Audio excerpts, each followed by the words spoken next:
Welcome to you my all students.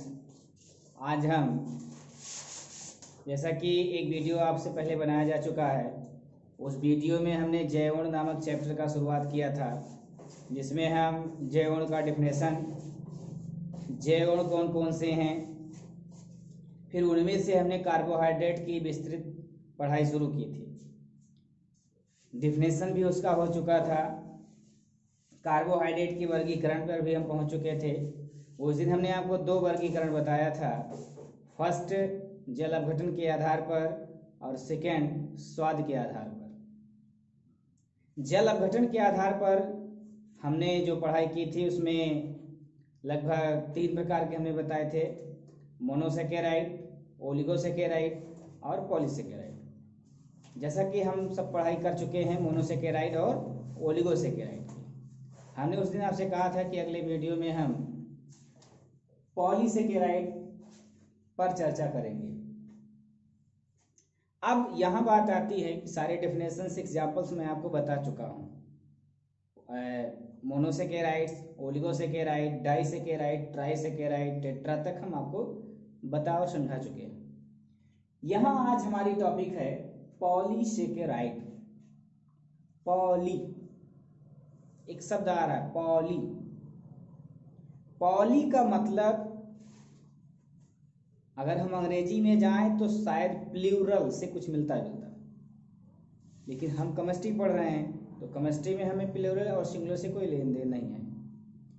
Poly शब्द का मतलब होता है कि बहुत से संख्या में, बहुत सी संख्या में। पॉली का मतलब जैसे अगर हम जंजीर बनाते हैं, उस जंजीर में कई कड़ियाँ होती हैं, छोटी छोटी बहुत सी कड़ी होती हैं और उससे मिल करके एक जंजीर बनती है।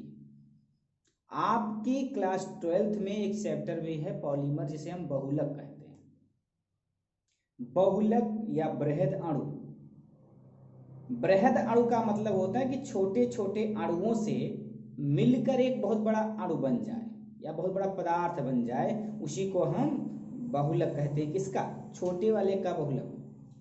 जैसे मान लीजिए हमने आपसे कहा जंजीर बनाना है हमको, तो उसमें छोटी छोटी कड़ी लगेंगी, तो जंजीर हमारा जो है वो छोटी छोटी कड़ियों का एक बहुलक है। मतलब एक बहुत बड़ा स्ट्रेंथ का जो हमारी जंजीर बनी, उसमें छोटे छोटे कई मोनोमर, इसको हिंदी में एकलक कहते हैं। फिलहाल उसकी चर्चा हम आगे करेंगे। यहाँ हमें जानना है पॉली का मतलब बहुत सारा अणु।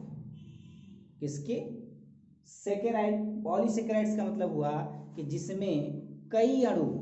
जैसे मोनोसेकेराइड में हमने डेफिनेशन पढ़ा था कि वे कार्बोहाइड्रेट्स जो जल अपघटन के पश्चात किसी भी अणु में विघटित नहीं होते, मोनोसेकेराइड। जल अपघटन के बाद दो अणुओं में या दो मोनोसेकेराइड्स अणुओं में टूट गए तो वो डाइसेकेराइड कहलाए, 3 में टूट गए तो ट्राई कहलाए, 4 में टूट गए तो टेट्रा कहलाए। अब यहाँ बात आती है पॉली। तो हम ये भी बता दें आपको कि जिस प्रकार हमने पहले पढ़ाई की थी सेम वैसे यहाँ भी करना है। हमने उस दिन ये भी बताया था कि एक में 2 करना है, एक में 3 जोड़ देना है, एक में 4 जोड़ देना, डिफिनेशन बन जाएगा। तो वही आज हम आपसे कह रहे हैं कि जो डिफिनेशन हमने टेट्रा का पढ़ा था तो वहाँ एक शब्द इस्तेमाल किया था 4, और उसी 4 शब्द को अगर हम हटा दें तो हमारा डिफिनेशन पॉलीसेकेराइड का बन जाएगा। चलिए हम ट्राई करते हैं। हमने आपसे उस दिन कहा था कि वह कार्बोहाइड्रेट्स जो जल अपघटन के पश्चात 4 अणुओं में टूट जाते हैं, टेट्रासेकेराइड कहलाते हैं। तो आज आपको क्या कहना है? 4 नहीं कहना है, आपको कहना है कि वे कार्बोहाइड्रेट्स जो जल अपघटन के पश्चात अत्यधिक मोनोसेकेराइड अणुओं में विघटित हो जाते हैं, वो क्या कहलाते हैं? पॉलीसेकेराइड्स। क्या कहलाते हैं? पॉलीसेकेराइड्स। अगर हम एग्जाम्पल की बात करें, इनसे एग्जाम्पल्स की बात करें तो स्टार्च, सेलुलोज, ग्लाइकोजन, गोंद, ये इसके उदाहरण हैं। पॉलीसेकेराइड्स के ये उदाहरण हैं। अगर हम इसके सामान्य सूत्र की बात करेंगे तो आइए हम रिएक्शंस के माध्यम से समझ लेते हैं। हमें पता है कि हमने मोनोसेकेराइड में ग्लूकोज, फ्रक्टोज, गैलेक्टोज लिया था, डाइसेकेराइड में सुक्रोज, माल्टोज, लैक्टोज लिया था, और रेफिनोज एक में लिया गया था, एक में स्टेकाइरोज लिया गया था। तो वहाँ हमें संख्या मालूम थी, हमने पानी के अणु कहीं 2 लिए, कहीं 3 लिए, कहीं 1 लिए। आज हम क्या करेंगे कि हमको एक फार्मूला मिल जाता है C6H10O5, C6H10O5, ये शायद पेंटोज शुगर का फार्मूला है। अगर हम इसको N ले लें, उस दिन हम 1 लेते थे, उस दिन जितने भी हमने एग्जाम्पल्स लिए थे उसमें 1 लिया गया था। आज हम होल N ले लिए और इसी में N पानी मिला दिए, यानी N अणु जल से हम क्रिया करा दिए, तो हमको मिल जाता है NC6H12O6। क्या मिल जाता है? C6H12O6। शायद आप इसको पहचानते होंगे कि ये कार्बोहाइड्रेट का सबसे छोटा अणु है। कार्बोहाइड्रेट में सबसे छोटा कार्बनिक यौगिक यही है। मोनोसेकेराइड का उदाहरण हमने आपको यही बताया था। यही अणु अगर एक को नहीं बना था तो मोनोसेकेराइड था, 2 तैयार हुए थे तो डाई था, 3 हुआ था ट्राई, 4 हुआ था टेट्रा, और जब अधिक संख्या में हो जाएंगे, अत्यधिक में तो ये पॉलीसेकेराइड्स कहलाएंगे। अब आगे हम बात कर लेते हैं। उस दिन शायद हम लोग यहाँ लिखते थे C6H10H12O6, ये मैं लिखता था। उस दिन हम C6H12O6 लिखते थे। आज यहाँ एक चीज का अंतर है। क्या अंतर है? यहाँ पे 10 है, यहाँ पे 5 है। बट इससे आपको घबराने की कोई आवश्यकता नहीं है। N का मतलब कि not for number, not for number, संख्या इसकी निर्धारित नहीं है। अनंत मान लेते हैं इसे, अनंत। अनंत का मतलब नो नंबर कह दीजिए, नॉट फॉर नंबर कह दीजिए, या इसको कह दीजिए इनफाइनाइट। इसका नंबर कोई क्लियर नहीं होता, उसे हम क्या मान लेते हैं? n मान लेते हैं। n शायद हमारे अंक में सबसे लास्ट अंक होता है कि n अगर हमने मान लिया तो उसके बाद कितनी संख्या, उसका कोई हम आकलन नहीं कर सकते।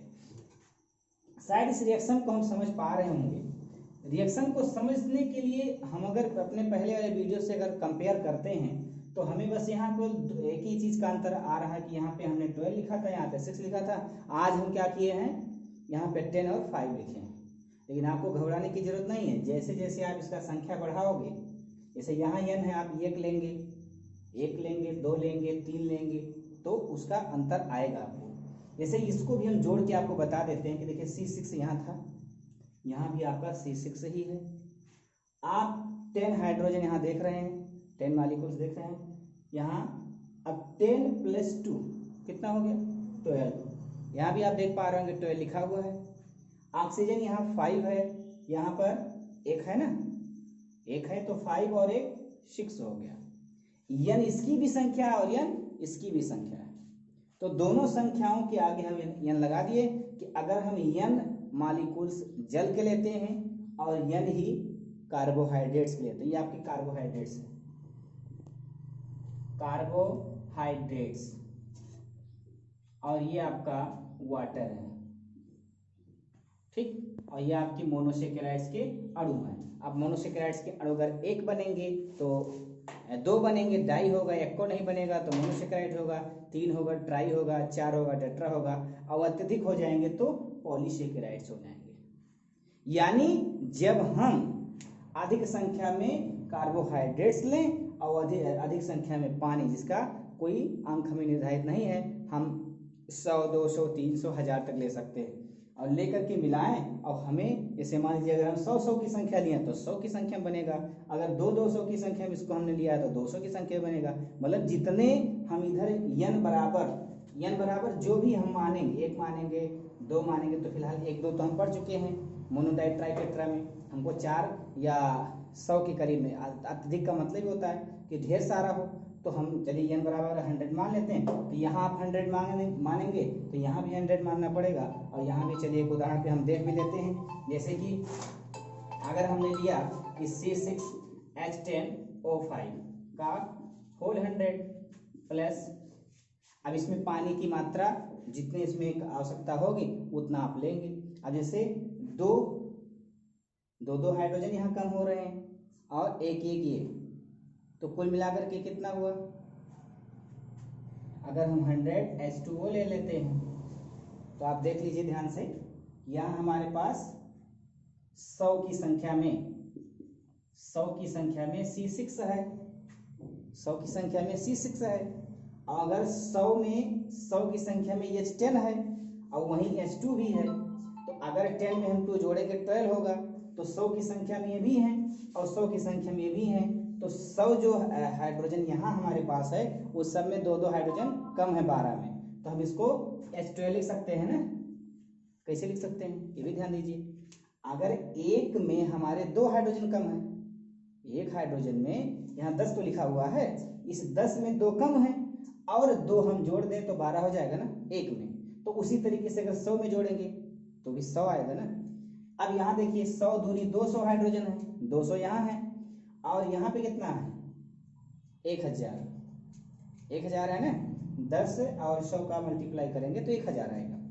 तो 1000 और 200 कितने हाइड्रोजन हुए? शायद 1200 हुए। 1000 और 200 1200 हाइड्रोजन होगा।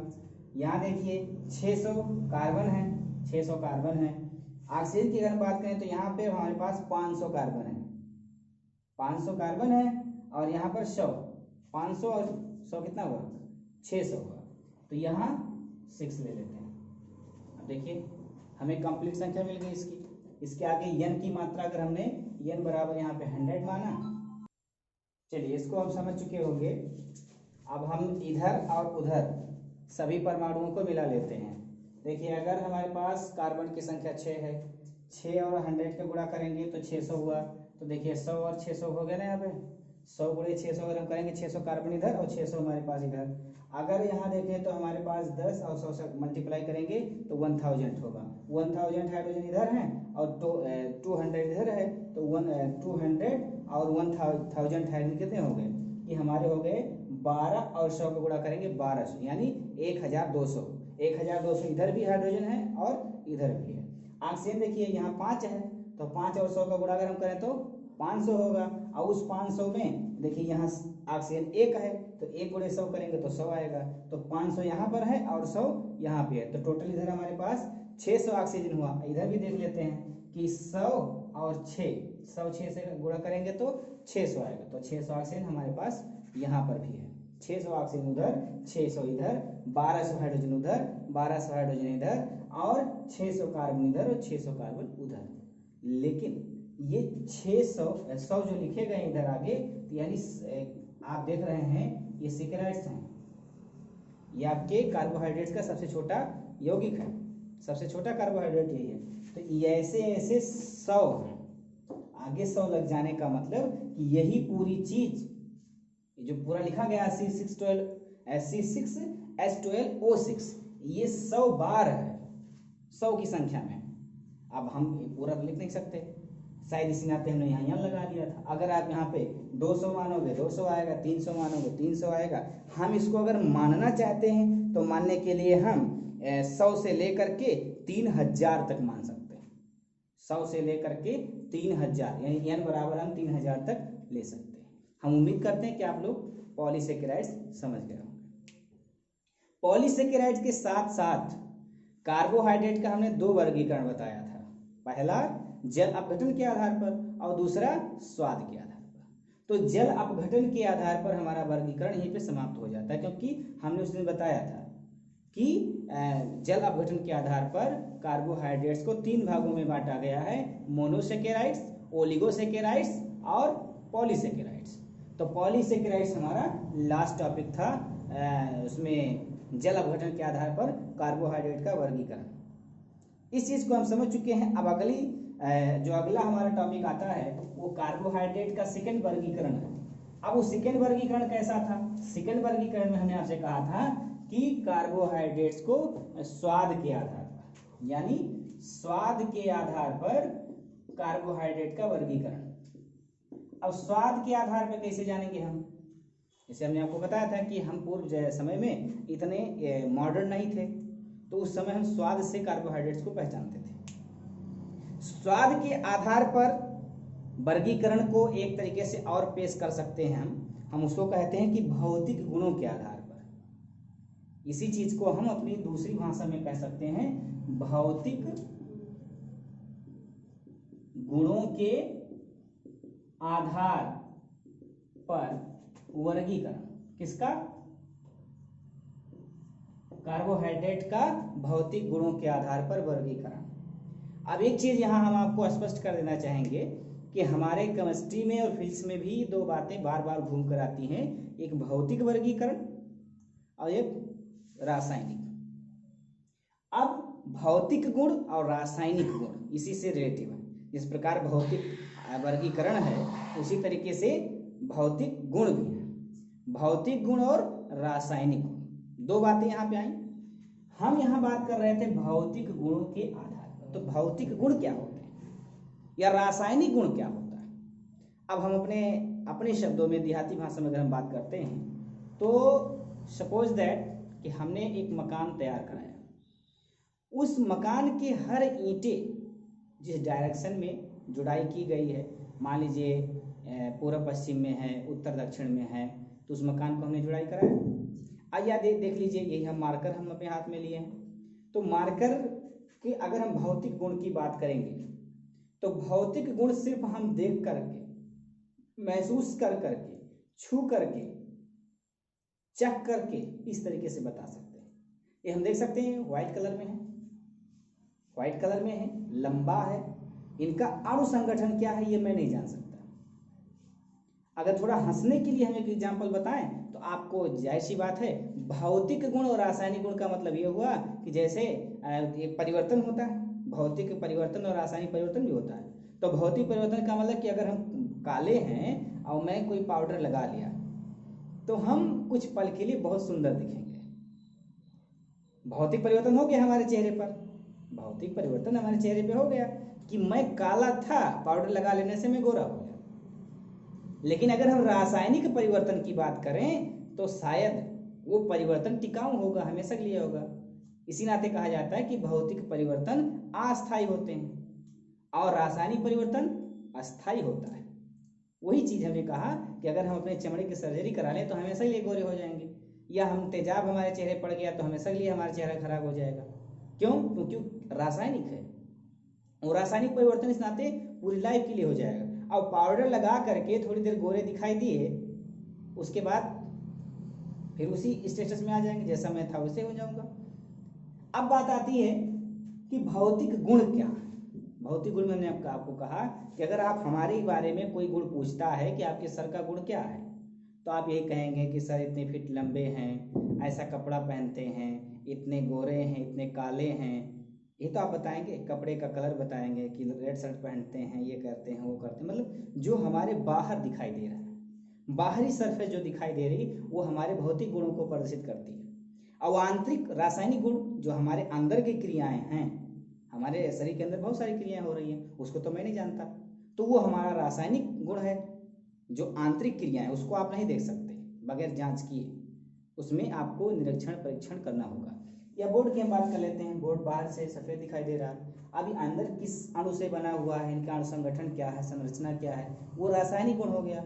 और बाहर से हमको क्या दिखाई दे रहा है कि ये वर्गाकार है, व्हाइट में है, ऊपर एकदम चिकना है, यही तो हम भौतिक परिवर्तन में देख सकते हैं। भौतिक गुण इनका ही हो सकता है। अगर हम पूछें कि आपकी बोर्ड का भौतिक गुण क्या है, तो आप यही तो कहेंगे कि ये वर्गाकार है, व्हाइट कलर में है, ये इसका ऊपरी परत बहुत चिकना है, इस पे हम लिखते हैं, ये सब भौतिक गुण आ गए इसके। अगर रासायनिक गुणों की आप बात करेंगे तो आपसे बहुत कुछ, इनका अणु संगठन पूछा जाएगा, ये किसका बना है, कैसे बना है, क्या प्रक्रिया हुई है, ये आपके रासायनिक गुण हो जाएंगे। तो वही चीज चाहे हम स्वाद के आधार पर वर्गीकरण कह दें और चाहे भौतिक गुण के आधार पर। तो जैसे मान लीजिए हमको कोई कार्बोहाइड्रेट दिया और कहा कि भौतिक गुणों के आधार पर इसका वर्गीकरण कीजिए, तो सबसे पहले हमारी बात कहाँ जाएगी? हम ही तो सोचेंगे कि चख के अलावा देखा जाए कि कैसा है, चख करके हम अंतर करेंगे। जैसे हम जानते हैं कि मिर्चा तीखा होता है, चीनी मीठी होती है, नमक कोई का स्वाद कुछ अलग है, पानी का स्वाद कुछ अलग है, कैसे जाने हम? चख करके तो जाने। अब चख करके हमने जान रखा, इस नाते हम बता दें इसका स्वाद ऐसा है।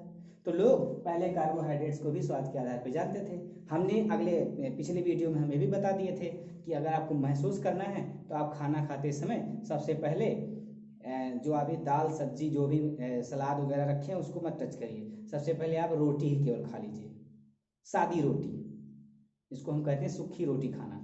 उसको खा लेते हैं तो खाने के पश्चात आपके मुंह में कुछ मिठास महसूस होगा। तो मिठास महसूस होकर के आपको पता चला कि इसमें कार्बोहाइड्रेट की मात्रा है।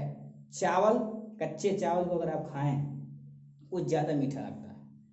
इसी नाते कार्बोहाइड्रेट, जो शुगर्स के मरीज होते हैं डायबिटीज़ के, उनको कार्बोहाइड्रेट को कोई जरूरी नहीं कि वो आदमी चीनी खाता हो तभी उसको डायबिटीज हो सकता है। कार्बोहाइड्रेट्स की मात्रा तो सब में है, जो भी चीज़ हम खाते पीते हैं। और शायद इसको आप जानते भी होंगे कि शुगर के मरीज को सबसे पहले चावल ही मना किया जाता है, आलू मना कर दिया जाता है, जिसमें कार्बोहाइड्रेट की मात्रा ज़्यादा है। चलिए हम बात कर लेते हैं स्वाद के आधार पर जो है हम इसको कार्बोहाइड्रेट्स को कितने भागों में डिवाइड कर सकते हैं। तो हम आपको बता दें कि स्वाद के आधार पर कार्बोहाइड्रेट्स को हम सिर्फ दो भागों में डिवाइड कर सकते हैं। पहला है शर्करा, क्या है शर्करा, और दूसरा है अशर्करा। शर्करा क्या होती है? शर्करा में जो बच्चे इंग्लिश मीडियम के होंगे वो शर्करा नहीं कहते, क्या कहते हैं? शुगर कहते हैं। क्या कहते हैं? शुगर्स। ध्यान दीजिएगा, लोग कहते हैं कि फलाने व्यक्ति का शुगर बढ़ गया है। शुगर मतलब उसकी शर्करा की मात्रा, अर्थात शर्करा की मात्रा मतलब कार्बोहाइड्रेट्स की मात्रा बढ़ गई है, इसे क्या कहेंगे? अशर्करा। शुगर को अगर हम शर्करा कह रहे हैं तो इसे हम आगे क्या करेंगे? नॉन शब्द जोड़ देंगे, नॉन शुगर्स। शुगर इसी नाते शायद हम ये उम्मीद कर सकते हैं कि कार्बोहाइड्रेट्स के नाते वो डायबिटीज हमको होता है, डायबिटीज जिसे शुगर बीमारी कहते हैं, तो शुगर शब्द जुड़ा ना, तो यहीं से शुगर होगा, यानी कार्बोहाइड्रेट के कारण जो हमें बीमारी हो रही है उसको हम शुगर कह रहे हैं। तो अब यहाँ बात आई, शुगर चीनी भी होता है, ध्यान दीजिएगा, शुगर की हिंदी चीनी भी होती है, चीनी को भी अंग्रेजी में शुगर कहते हैं। वो एक प्रकार की शर्करा है, क्यों? क्योंकि उसका स्वाद मीठा है। आपको हम बता दें कि शर्करा क्या है और अशर्करा क्या है। हम तो ये तो जान ही चुके हैं कि स्वाद के आधार पर कार्बोहाइड्रेट कितने प्रकार के होते हैं? दो प्रकार के। पहला है शर्करा और दूसरा है अशर्करा। शर्करा को अंग्रेजी शुगर कहेंगे और अशर्करा को अंग्रेजी में नॉन शुगर कहेंगे। अब हमें ये जानना है कि शर्करा क्या होती है और अशर्करा क्या होता है। तो शर्करा की अगर डिफिनेशन की हम बात करते हैं तो हम बता दे रहे हैं आपको, और इसको हम बहुत पहले बता चुके हैं, फिलहाल आप फिर से जान लीजिए कि वे कार्बोहाइड्रेट्स किसकी परिभाषा आप लिख रहे हैं? आप लिख रहे हैं शर्करा की। वे कार्बोहाइड्रेट्स जो स्वाद में मीठे होते हैं, स्वाद में मीठे होते हैं तथा जल मतलब वाटर में विलेय होते हैं। वह कार्बोहाइड्रेट्स जो स्वाद में मीठे होते हैं तथा जल में विलेय होते हैं, क्या कहलाते हैं? शर्करा कहलाते हैं या शुगर कहलाते हैं। फिर से सुनिएगा कि वह कार्बोहाइड्रेट्स जो स्वाद में मीठे होते हैं, स्वाद में मीठे होते हैं तथा जल में विलेय होते हैं। विलेय का मतलब क्या होता है? हम सलूशन में इस बात पर चर्चा कर चुके थे, लेकिन फिर भी कर लेते हैं। एक एक शब्द की हम बात बता रहे हैं आपको। वे कार्बोहाइड्रेट जो स्वाद में मीठे होते हैं। अभी हम जल अपघटन के आधार पर बहुत से कार्बोहाइड्रेट्स का नाम सुने हैं। जैसे हमने ग्लूकोज का सुना था, ग्लूकोज में भी मीठापन होता है। फ्रक्टोज, उसमें भी मीठापन होता है। शुगर C12H22O11 हमने लिखा भी था, वो भी मीठा था। इसी में बहुत से ऐसे कार्बोहाइड्रेट्स हैं कि जो काफ़ी मीठे होते हैं। काफ़ी चीनी आप देखते हो कितना मिठास होता है, बहुत ज़्यादा होता है। और ये भी मैंने कहा है कि कभी भी चीनी खाने से आपको डायबिटीज नहीं होता, कार्बोहाइड्रेट्स की मात्रा बढ़ जाने से। अब आपको पता है कि जितने भी हम खाना पीना खाते हैं सब में कार्बोहाइड्रेट्स उपस्थित होता है। अब किसी में किसी रूप में, किसी में किसी रूप में, इसके बहुत से टाइप्स हैं, बहुत से प्रकार हैं। तो अब यहाँ से बात आ गई कि जो जितने भी कार्बोहाइड्रेट्स अर्थात जिन भी चीज़ों को खाते समय हमको मीठापन महसूस होता है वो सब में जान लीजिए क्या है, शर्करा है। अब वो हल्का और गाढ़ा हो सकता है, कोई जरूरी नहीं है कि सब चीनी कितना ही मीठा हो। फल हम खाते हैं उसका मिठास चीनी से कम होता है, लेकिन ये सारे के सारे कार्बोहाइड्रेट्स जल में विलेय होते हैं। विलेय का मतलब वो ये जल में मिल सकते हैं। ऐसे अगर हम चीनी लें और जल में घोल दें तो चीनी पूर्ण रूप से जल में क्या हो जाती है, मिल जाती है। या जो भी जितने भी प्रकार के lactose, fructose, sucrose, maltose, lactose सब मिल जाते हैं। एक चीज और आपको यहाँ बता दे रहे हैं कि सबसे अत्यधिक शर्करा सेक्रीन में पाई जाती है। किसमें पाई जाती है, सेक्रीन में। आपको मैं भी बता दें कि जो बर्फ बेचने वाले होते हैं हमारे आसपास हमारे मार्केट में, वो हमें बेवकूफ़ बनाते हैं। आप शायद समझ रहे होंगे कि बर्फ बेचने वाला, आइसक्रीम बेचने वाला हमको चीनी डाल के देता, नो, ज़्यादातर ये सेक्रीन का प्रयोग कर लेते हैं। सेक्रीन इतनी पावरफुल होती है कि अगर एक ड्रम पानी में अगर हम 1 चम्मच डाल देते हैं तो पूरा ड्रम का पानी शरबत हो जाता है, 1 ड्रम पानी। और पैकेट अगर अच्छी क्वालिटी का है सेक्रीन, तो अगर तालाब में डाल दीजिए 1 पैकेट तो पूरा तालाब का पानी शरबत हो जाएगा। ध्यान रहे, मात्रा बढ़ने के बाद उसका स्वाद मीठे के बजाय कसेला हो जाएगा, तीखा हो जाएगा। जैसे चाय पत्ती आप जानते हैं, चाय पत्ती हल्की सी डालेंगे बड़ी अच्छी स्वाद आएगी, और अगर ज़्यादा होगा तो चाय का स्वाद कैसा होगा, आजमा के देखिएगा। वैसा ही स्वाद सेक्रीन का हो जाएगा। अगर उसकी मात्रा जितना हल्का डालेंगे आप, मिठास उतना ज़्यादा होगा, ज़्यादा जल डाल देंगे तो आपके सेहत के लिए हानिकारक हो सकता है। चलिए हमने इसको जान लिया कि शर्करा क्या होती है। अर्थात शर्करा वह कार्बोहाइड्रेट जो स्वाद में मीठे हों और जल में विलेय हों, वो क्या कहलाएंगे, शर्करा। अब इसमें कुछ उदाहरण भी हम दिखा देते हैं आपको। जैसे रेफिनोज में दिखाया भी था, रेफिनोज शायद ट्राइसेकेराइड्स का उदाहरण था। उसके बाद स्टेकाइरोज टेट्रासेकेराइड का उदाहरण था। उसके बाद गैलेक्टोज मोनोसेकेराइड में लिखाया गया था। Fructose, glucose, maltose, lactose, sucrose, जितने भी उदाहरण हम जल अपघटन में अभी चर्चा किए थे, ज़्यादातर अधिकतम उदाहरण आपके क्या हैं, शर्करा ही हैं। Glucose, fructose, galactose, sucrose, maltose, lactose, raffinose, stachyose, जितने भी थे लगभग जितना हम चर्चा किए थे वो सब आपके क्या थे, शर्करा थे। तो शर्करा थे इसके मतलब वो साथ में क्या थे, मीठे थे। अब दूसरा पॉइंट आता है अशर्करा। अब यही जो हम शर्करा की परिभाषा जो तैयार किए हैं इसी को आप पलट दीजिए, आप चेंज करिए, या हम भी बोल देते हैं कि वह कार्बोहाइड्रेट्स, ये अशर्करा का डेफिनेशन मैं आपको लिखा रहा हूं, वह कार्बोहाइड्रेट्स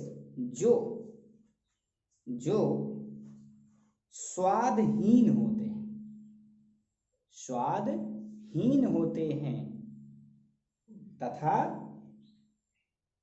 जल में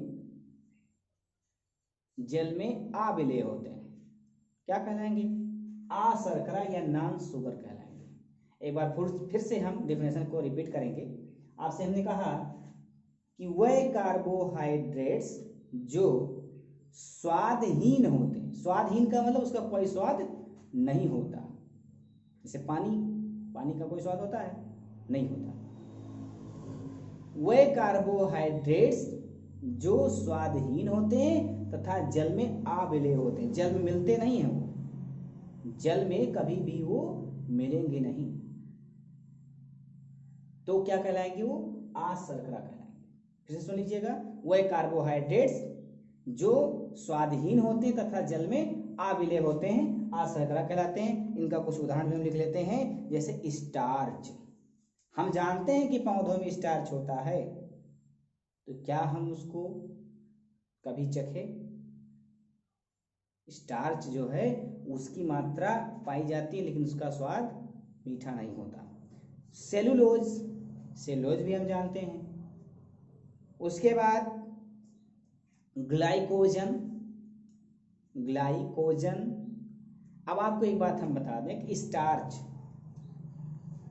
शायद आप देहात में हैं, आपके पास कोई मशीनरी तो है नहीं, स्टार्च आप निकालेंगे, चखेंगे, पानी में डाल के देखेंगे, सेलुलोज भी ऐसा आप नहीं कर सकते, ग्लाइकोजन भी नहीं कर सकते, गोंद कर सकते हैं आप। गोंद, गोंद आप चख के देखिएगा, मीठा नहीं होगा, और चखने से आपको कोई नुकसान भी नहीं होगा। और उसी गोंद को आप जल में मिला के भी देखिएगा कि मिलता है कि नहीं मिलता, तो आपको पता चल जाएगा कि क्या आ शर्कराएं स्वादहीन हैं, जल में आ विलेय हैं कि नहीं है। ये दो हमने आपको प्रैक्टिकल बता दिया कि आपको अगर शर्करा चेक करनी है, शर्करा का डेफिनेशन हुआ कि जो जल में विलेय हो और स्वाद में मीठा हो, वही शर्करा है। और आ शर्करा का डेफिनेशन कहा गया कि जो जल में ना मिले, विलेय ना हो और स्वाद भी मीठा ना हो, वो आपका क्या होगा, आ शर्करा होगा। तो इसमें एक चीनी ले लीजिएगा, चीनी चखेंगे तो मीठा लगेगा, और पानी में मिलाएंगे तो मिल जाएगा। और इसमें गोंद ले लीजिए, और गोंद ले करके चखिएगा तो मीठा नहीं लगेगा। आप तो ट्राई करेंगे, कमेंट में जरूर दीजिएगा कि हमने ट्राई किया, मीठा नहीं लगा। उसके बाद जल में भी मिला दीजिएगा, जल में मिला दीजिएगा, देखिए जल में मिलता है या नहीं मिलता है। उसके बाद भी कमेंट में बताइएगा जैसा होगा। चलिए, इतनी बात हम समझ गए। अब इसी टॉपिक्स पर हमारी जो सबसे मेन टॉपिक जो मैं अभी तक पढ़ रहा था, कार्बोहाइड्रेट्स का वर्गीकरण, क्लासिफिकेशन ऑफ कार्बोहाइड्रेट्स, ये समाप्त हुआ। क्योंकि हमने आपको बताया था कि कार्बोहाइड्रेट्स का वर्गीकरण हम सिर्फ दो प्रकार से पढ़ेंगे, पहला जल अपघटन के आधार पर और दूसरा स्वाद के आधार पर। तो जल अपघटन और स्वाद के आधार पर हम कार्बोहाइड्रेट्स का वर्गीकरण पढ़ चुके हैं। अब अगली टॉपिक हमारी जो आती है वो आती है nomenclature of carbohydrates. Nomenclature of carbohydrates लिखिएगा, कार्बोहाइड्रेट्स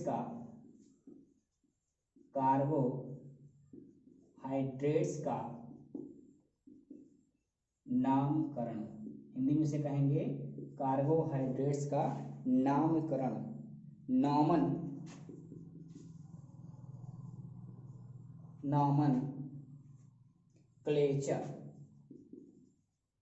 ऑफ कार्बोहाइड्रेट्स, कार्बोहाइड्रेट्स का नामकरण। अब इसका नामकरण हम कैसे करते हैं, थोड़ा सा हम आपको समझा देते हैं। सरल कार्बोहाइड्रेट्स का अगर हमें नाम लिखना है, सरल कार्बोहाइड्रेट्स का अगर हमें नाम लिखना है तो उसके नाम में हम ओएसई, जैसे ग्लूकोज, देखिए ओएसई लगा हुआ ना, ध्यान दीजिएगा, ग्लूकोज ओएस लगा हुआ है। फ्रक्टोज ओएसई लगा हुआ है, ध्यान दीजिएगा। अगर हमें साधारण कार्बोहाइड्रेट्स का नाम लिखना है तो उसके नाम के लास्ट में ओएस ही हम जोड़ देते हैं। क्या जोड़ देते हैं, ओएसई। जैसे आपको हमने बताया कि ग्लूकोज, फ्रक्टोज, गैलेक्टोज, हमने बताया था लैक्टोज, सुक्रोज, माल्टोज, बहुत उदाहरण हमने बताया था। तो ओएसई जुड़ता है। जो सरल कार्बोहाइड्रेट्स होंगे उनके नाम के लास्ट में क्या जोड़ा जाता है, ओएसई। और जो जटिल होंगे उन्हें हम क्या करेंगे, कीटोस, KETOS, कीटोस जोड़ दें। जैसे बहुत उदाहरण आपको बता देते हैं, जैसे कीटोट्रायोस या फिर कीटोपेंटोस, उसके बाद कीटोहेप्टोस, कीटोहेक्सोज, ये आदि चीजें। उसमें कीटो, अगर आपको पता है कि दो ग्रुप होते हैं, एक एल्डिहाइड, जैसे आपको पता है कि ये कार्बोनिल ग्रुप होता है, अगर इस पे दोनों R हो जाएं तो एक कीटो समूह हो जाता है। अब अगर इसमें एक R और एक H हो जाए तो यहाँ पे बन जाता है CHO, सिंगल बॉन्ड CHO समूह होगा तो OSE लगाएंगे। अब अगर सिंगल कार्बन की दो वैलेंसियां खाली और डबल बॉन्ड वो हो, ये ग्रुप होगा तो ये कीटोस जोड़ेंगे, उसमें कीटोस होगा। और अगर ये ग्रुप आपको मिल रहा है ये वाला, तो उसमें OSE जोड़ेंगे। और अगर ये वाला कीटोन का मिल रहा है, अगर एल्डिहाइड के मिला तो OSE जोड़ा जाएगा, और अगर कीटोन का मिला तो कीटोज जोड़ा जाता है। ये भी शायद आपको स्पष्ट हो गया होगा। अगली टॉपिक हमारी है, अगर नहीं समझ में आया होगा तो आप कमेंट बॉक्स में पूछ सकते हैं। एक बार फिर से मैं आपको बता दे रहा हूँ कि अगर हमें कार्बोहाइड्रेट्स का नामकरण करना है तो उसमें अगर एल्डिहाइड समूह है उपस्थित, एल्डिहाइड समूह होगा तो लास्ट में OSE जोड़ेंगे, और कीटोनिक समूह होगा तो कीटोज जोड़ेंगे। चलिए, लेकिन कीटो शब्द पहले जोड़ेंगे, ये भी ध्यान दीजिएगा। अगली टॉपिक हमारी होगी डी एंड एल विन्यास। डी एंड एल विन्यास ये क्या होता है? ये क्या होता है ये हमको बहुत जानना जरूरी है। डी का मतलब होता है डेक्स्ट्रो। क्या मतलब होता है? डेक्स्ट्रो। और डेक्स्ट्रो का अर्थ है दक्षिणा आवर्त। दक्षिणा आवर्त क्या होता है? घड़ी की सुई, घड़ी की में 3 सुइयां होती है, 1 सेकेंड की, 1 मिनट की, 1 हावर की।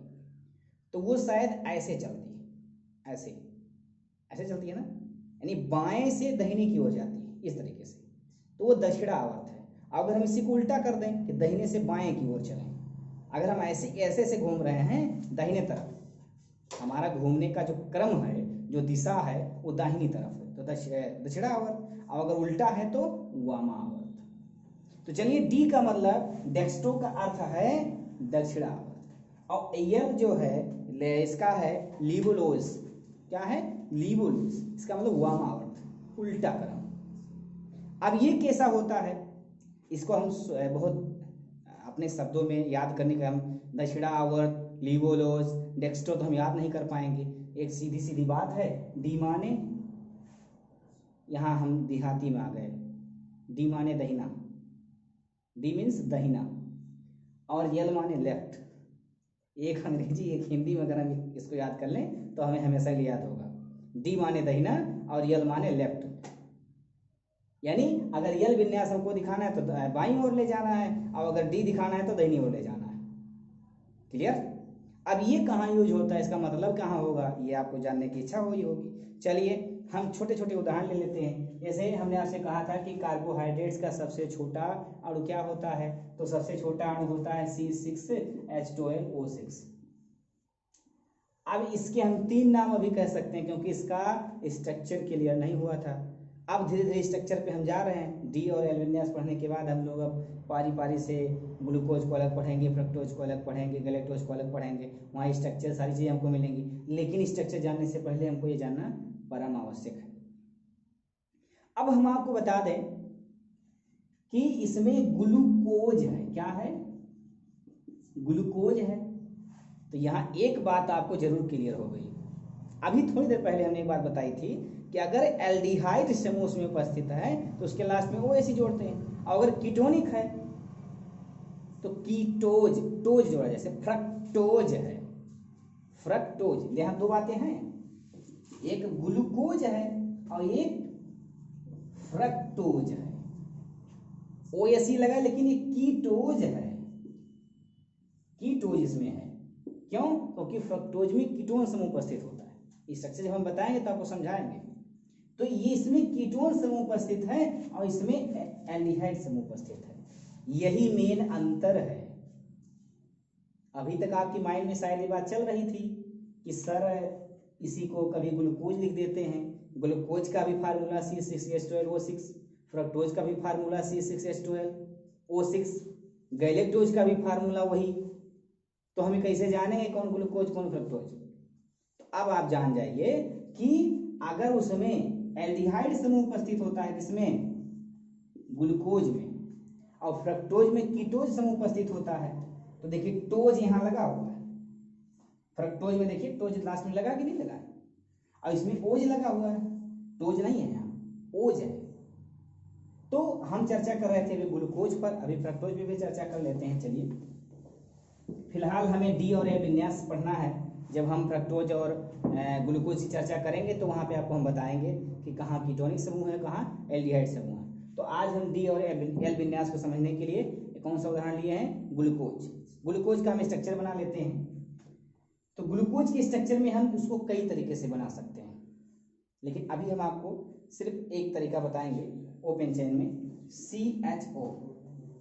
एल्डिहाइड समूह फर्स्ट कार्बन पर एल्डिहाइड समूह होता है और लास्ट वाले पे एल्कोहल होता है, CH2OH।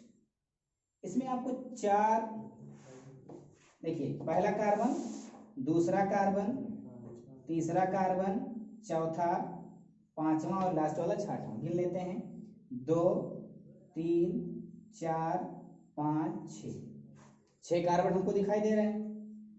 अब यहाँ देखिए, यहाँ की वैलेंसी पूरी है, इसको आप कहिए तो हम इसको ओपन कर देते हैं। डबल बॉन्ड O और सिंगल बॉन्ड H। देखिए कार्बन की 4 वैलेंसी पूरी है, इसमें 2 वैलेंसी खाली, इसकी 2 वैलेंसी खाली, 2 वैलेंसी सबकी खाली है, ये आपको दिखाई दे रहा है। एक तरफ H जोड़ेंगे, OH H OH H OH OH H। इसी स्ट्रक्चर को हम एक और बना लेते हैं, C double bond O H C, 2 3 4 5 6।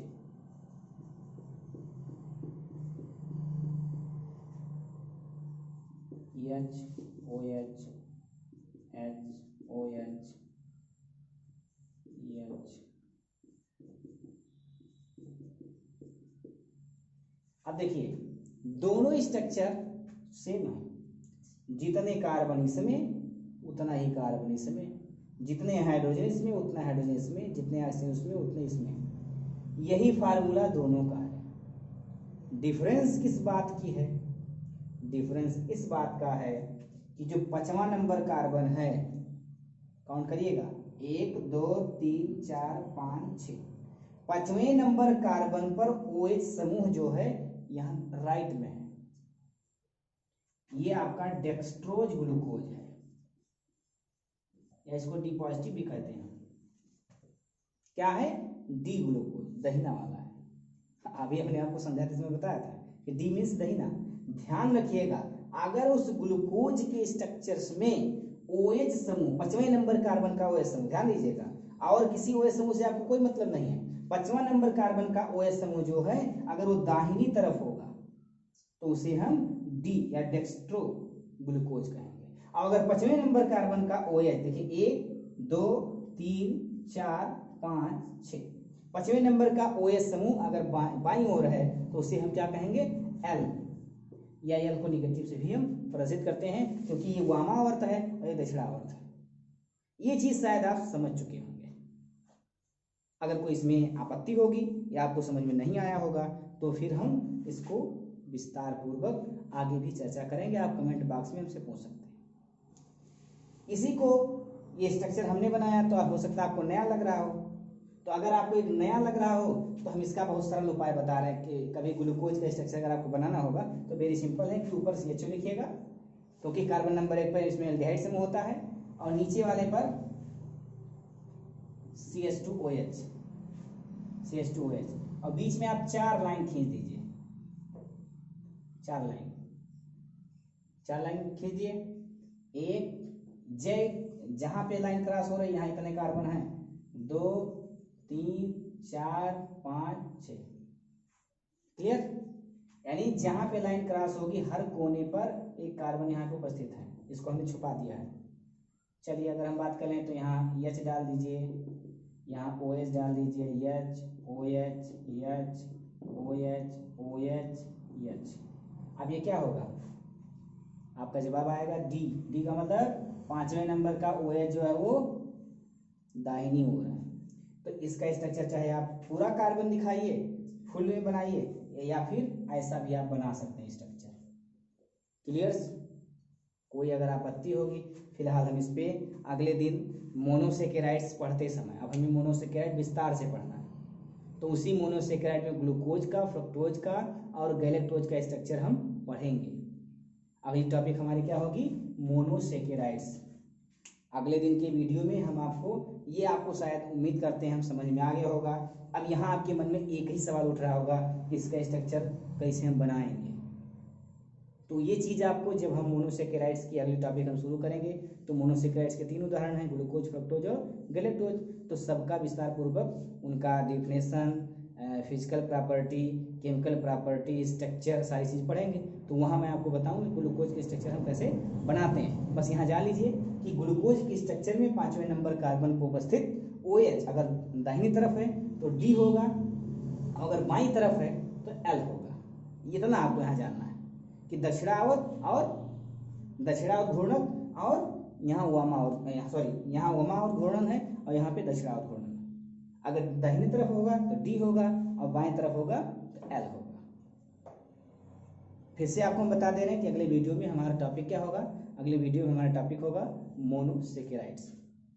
इस पे आप अध्ययन करते रहेंगे। अगला वीडियो फिर हमको जल्द ही हम आपको उपलब्ध कराएंगे। इसमें आपको कोई समस्या अगर हुई होगी जो आज की पढ़ाई है तो उसको आप कमेंट बॉक्स में लिख करके हमसे पूछ सकते हैं। धन्यवाद।